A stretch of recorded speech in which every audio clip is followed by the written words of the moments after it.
زمونږ زړه غواړي چې د اعتکاف باره کې یو څو خبرې وکړو چې الله پاک زمونږ د عملګري تیار کی او دلته جماعت کې دوی اعتکاف ته کینی ثوابونه نه خبر شي.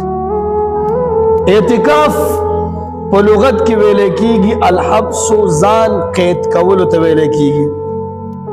ځان سړی قید کی که جماعت کې کینی لسو شپو کې ځان قید کی دا لس واړه شپې دلته تیری نو دې ته اعتکاف ویل کېږي.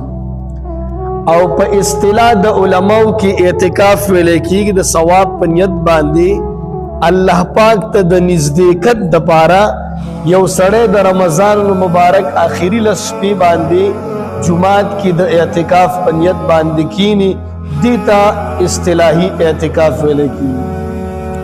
دا ډېر اهم عبادت دی. علما د دې اقسام بیانوي. د اعتکاف ځان له 3 اقسام ذکر شوي. منګ او تاسو خو د یو اعتکاف نه خبر یو چې هغه په لس شپې اخیری د رمضان المبارک کی جمعات کې خلک کینی بس دی اعتکاف نه من خبر. اعتکاف اقسام 3 دي.